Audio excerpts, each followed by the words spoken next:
Netanyahu Israel আজকে গাজাকে রাস্তার বন্যা করে ফেলেছে। আজকে মুসলিম গুলো ছুটে ছুটে তাদের সাথে হাতে হাত মিলাচ্ছে, আর আমেরিকাকে প্রভু হিসাবে তারা মেনে নিচ্ছে। এই পৃথিবীর সবচেয়ে নিকৃষ্ট একজন সন্ত্রাসী রাষ্ট্র হলো এই সন্ত্রাসের গডফাদার ওই ডোনাল্ড ট্রাম্প। এই পৃথিবীর মানুষ যদি শান্তিতে বসবাস করতে চায়, মানব জাতি মিলে এই সন্ত্রাসী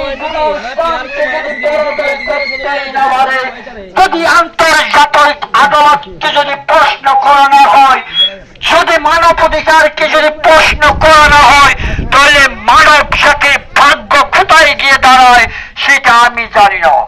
এই গ্রামের সবচেয়ে নির্দিষ্ট একজন মানুষ হলাম আমি আপনাদের কাছ থেকে টাকা চাচ্ছি না, জমিন চাচ্ছি না, অবশ্যই আমরা মরে যাব, মৃত্যুর পর এই জিনিসগুলো আমাদের কাছে আমাদের রব প্রশ্ন করবে। আর পৃথিবীর কোন আলেম যদি বলতে পারেন এই বাঙালি তোমার গুলো মিথ্যা হয়, এইভাবে যেইভাবে আমি এখানে দিয়েছি আমার এইভাবে সাদা দিতে পারবেন। আমার গ্রামবাসীকে আমি বলছি, আমার কথা যদি ভুল হয় আর আমার লেখা যদি ভুল হয়, আমি এইভাবে শাস্তি দিতে প্রস্তুত আছি এই গ্রামে এখন এই মুহূর্তে। তবে আপনারা ভুল করেছেন, যারা আওয়ামী লীগ করেছেন, যারা জামাত ইসলামের নাম দিয়েছেন, যারা বিএনপির নাম দিয়েছেন, যারা জাতীয় পার্টির নাম দিয়েছেন, সাবধান বাবুরা, মৃত্যু অনিবার্য।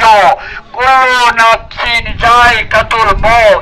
একটা জিনিস আমি প্রশ্ন করব, আওয়ামী লীগের নেতা কর্মীদের শেখ হাসিনা বলেছিল আমি 2041 সাল খাবো।